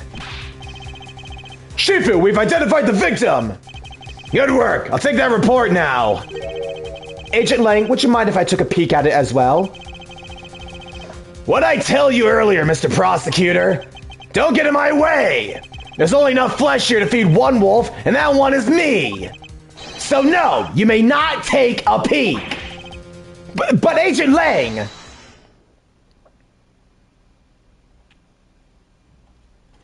Get my Ray voice back now. Agent Lang, I gotta get my Ray Lundgren voice. Money only dulls the will.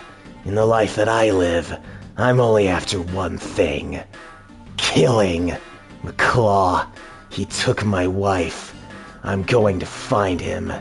And I'm going to kill him. Okay, now I got the voice back.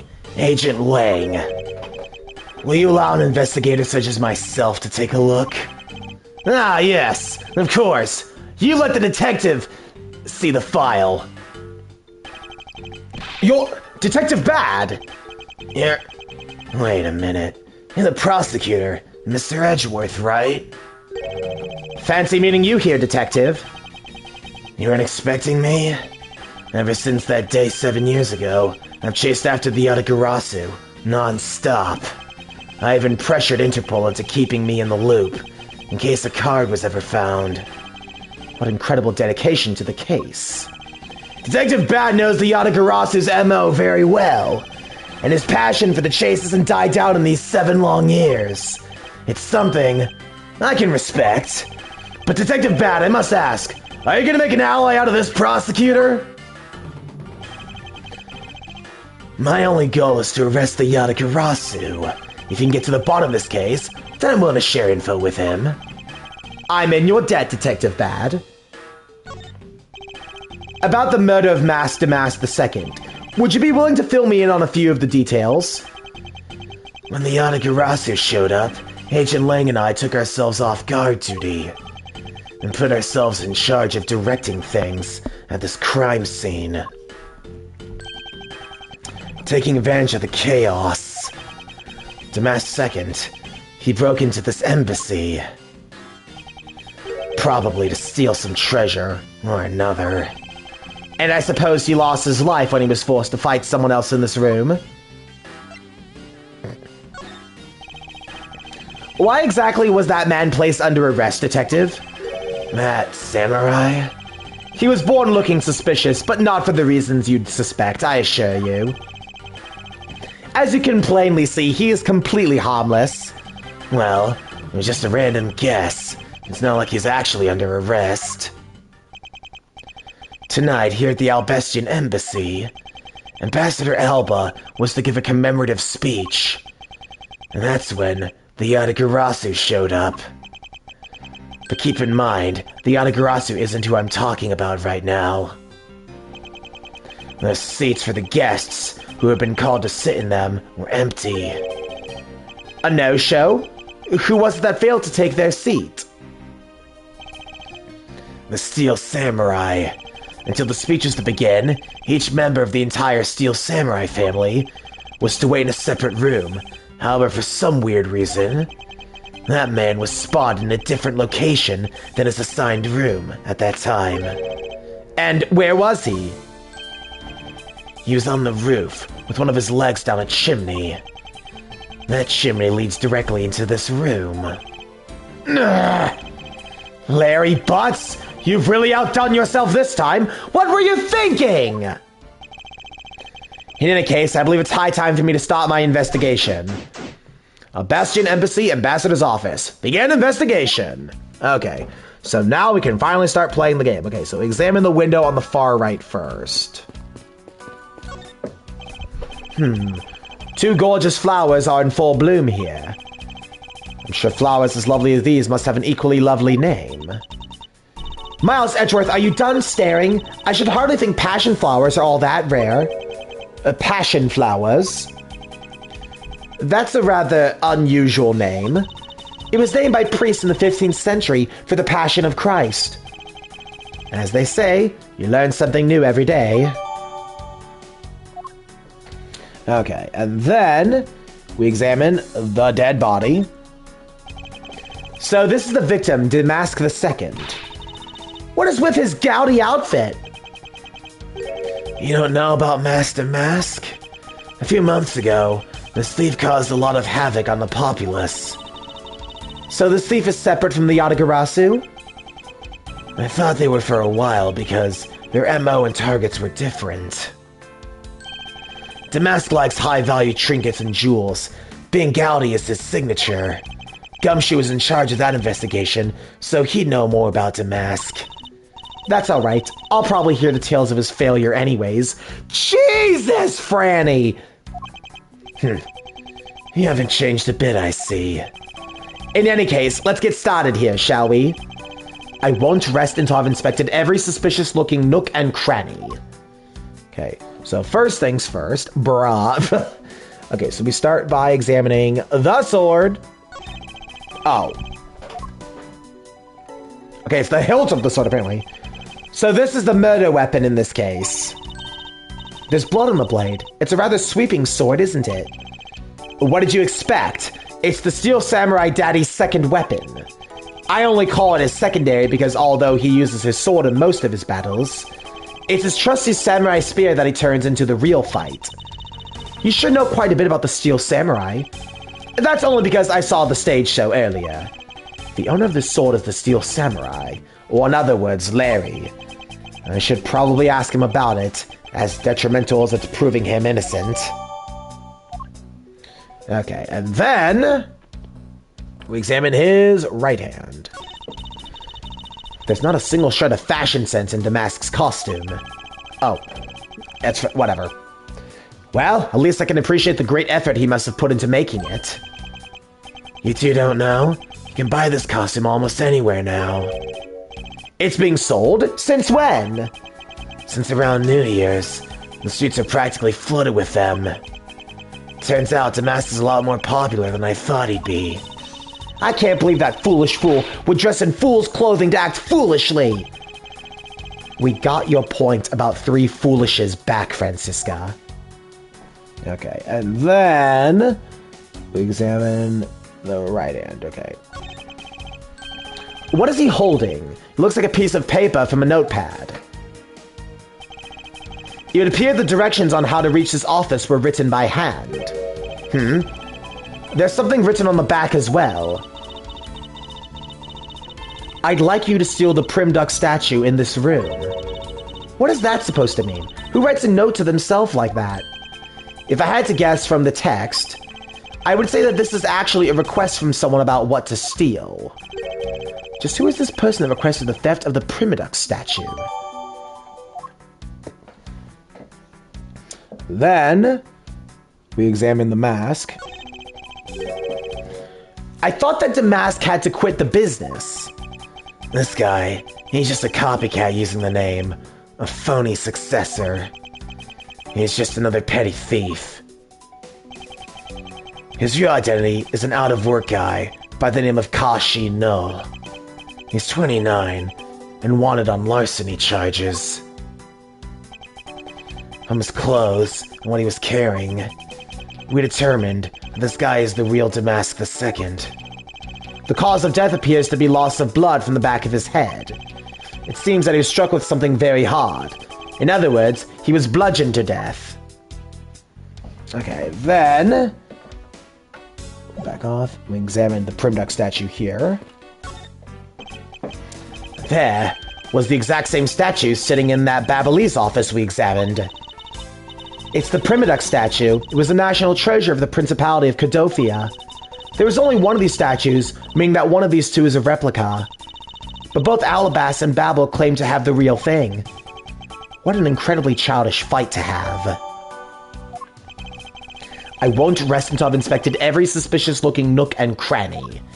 Okay, then we examine...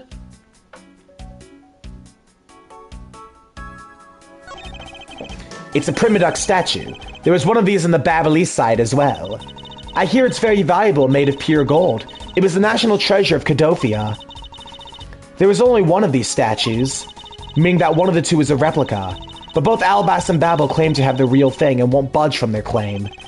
What an incredibly childish fight to have. Okay, and then we examine... Hang on here. Hang on one second. Gotta take a piss real quickly.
Hey fellas, I'm actually gonna have to end the stream a little quickly tonight.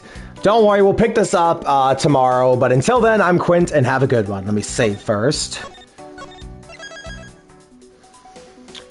Alrighty, see y'all next time. Bye-bye.